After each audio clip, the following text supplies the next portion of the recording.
New York has lost 2 million people over the last decade. New Jersey has lost almost 500,000 people. You're losing your most precious resource in New Jersey and New York. And you know what that precious resource is? Your people, your citizens, your businesses. Welcome to Red Pilled Nation, where we celebrate common sense with a daily dose of the truth. Well, this story is the one the left just hates to hear because it exposes the total failure of their tax and spend ideology. The issue is simple. New York and New Jersey are hemorrhaging their most valuable resource, their people and their businesses. A new 10-year study from Unleash Prosperity shows residents are leaving New York and New Jersey in droves for red states due to high taxes and high crime. The organization put up billboards in both states to warn residents ahead of Tuesday's elections. For more, let's bring in Rastegar Capital CEO Ari Rastegar. Ari, welcome. Hey, thanks for having me. So we're looking at elections in New York City and New Jersey. Depending on how those elections go, taxes could potentially go up. Are you expecting more moving trucks to be heading for the great state of Texas, where you work and operate, and also Florida? Absolutely, and I think that these red states are just getting redder too, is the real point, because people are really fed up. And if you look at the highest exodus of the highest states, it's always tax related, and then it starts dwindling into crime, because if people aren't comfortable where they live, they're not going to want to be there. And now states like Texas, Tennessee, Florida, they're creating an environment where people actually want to live, they can work, and actually keep the money that they're earning. Yeah, full disclosure, my brothers moved to Florida, my cousin moved to Tennessee, so I feel you.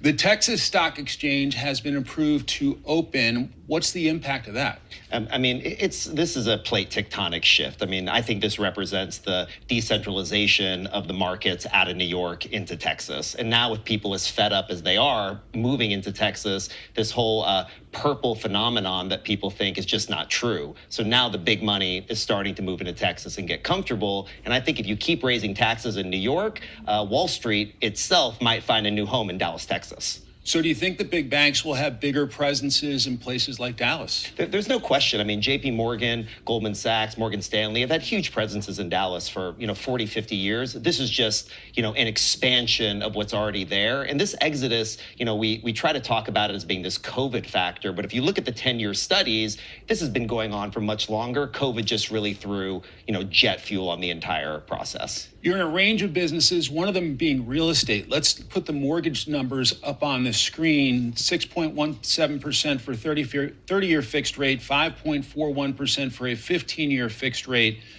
Do potential buyers jump in, or do they wait for spring to see if they go lower? This is a tragedy. The housing market is what finances the American dream. And I heed, the plea of the president, Mr. Powell, tear down this rate. I mean, enough is enough. When you look at the circulatory way that home building in general runs our economy, our plumbers, our electricians, our roofers, this creates the real job. So it's not just that young homeowners aren't able to fulfill their dream. It's all the other ancillary workers that aren't able to really have the jobs that they're supposed to have. And when you have this fourth industrial revolution, this great growth, a great statistic that I love is back in the 1900s, 40% of the workforce in the United States was in agriculture. Now it's 2%, meaning that technology improved. I think that same thing is happening with AI. So it's a good thing, but we need to find a place for our blue-collar workers, for our firefighters, for our police officers to be able to work, prosper, and be able to finance that part of the American dream.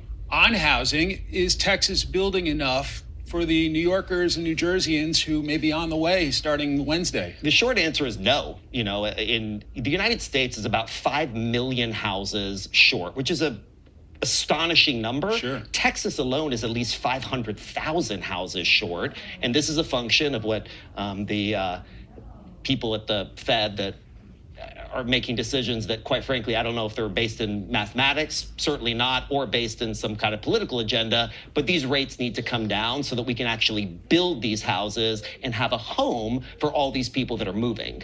15 seconds. Are you bullish on the economy? I think the stock market keeps going up, but until we fix these rates and until housing, the foundational piece of this country, is intact, we're going to continue to have stress. Ari, thank you for coming to visit DC. Great to see you. Thanks for having me.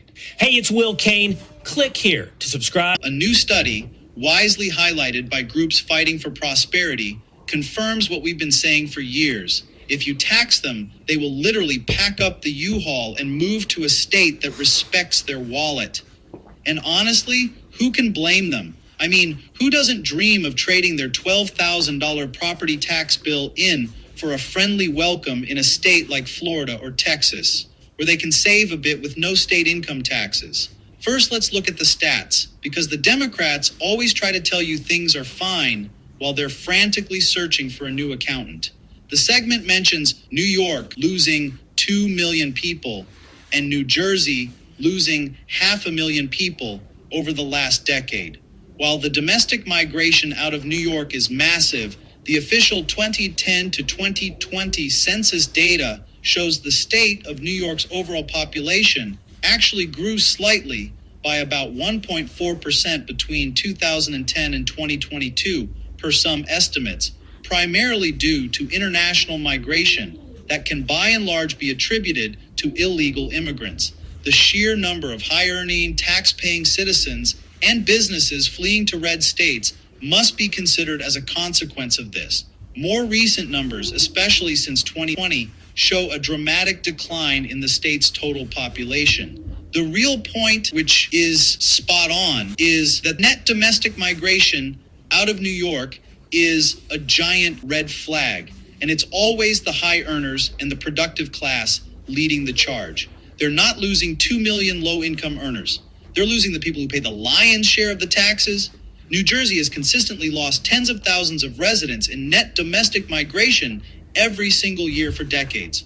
The state's loss of 1 million residents over 30 years due to residents leaving is definitely devastating to the state, as well as Democratic policies no doubt helping to push them out. The ultimate takeaway, though, is undeniable. People are getting fed up and are trading their high-tax, high-crime blue states for the low-tax, pro-opportunity red states of Texas, Florida, and Tennessee. So why is this happening? Well, blue state policies have created an affordability crisis that is actively pricing the working and middle class out of their own homes. It's a progressive doom loop. Democrats love to spend, which means they must tax. New Jersey, for instance, is the reigning undisputed champion of highest property taxes in the nation, often over $10,000 a year for the average home. New York City boasts some of the highest state and local income taxes in the country. This isn't just about the rich, it's about the plumber, the teacher, and the firefighter who sees their hard-earned money vanish before it hits their bank account.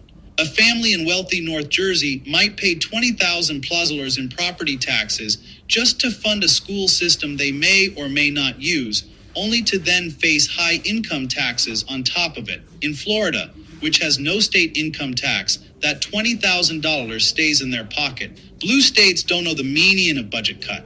They layer on regulations and spend taxpayer dollars on pet projects and bureaucratic bloat. This drives up the cost of everything from electricity to the actual cost of doing business. When combined with high costs, the rise in lawlessness is the final straw. New York City, which saw a major spike in shootings during 2020, and the proliferation of organized retail theft, have people wondering if their elected officials care more about criminals' feelings than public safety. This is why Wall Street institutions like JP Morgan are expanding their footprint in places like Dallas. They follow the money, and the money is flowing into states that don't treat success like a crime. The final observation about the housing market and high mortgage rates is spot on. High rates kill the American dream of homeownership and choke off the lifeblood of the economy, the construction, plumbing, etc.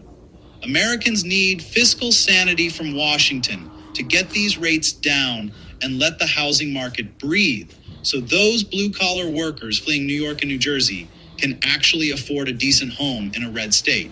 The truth is, elections matter. When blue state voters keep electing the same people who promise more of the same, they get more of the same. Less money, less safety, and a one-way ticket to a state that actually wants them. It's time to stop this blue state exodus by voting for leaders who value prosperity over exploiting their constituents. And folks, If you like our content, please give this video a like, a share, and also make sure to subscribe and ring that notification bell. Your support sure does mean a lot.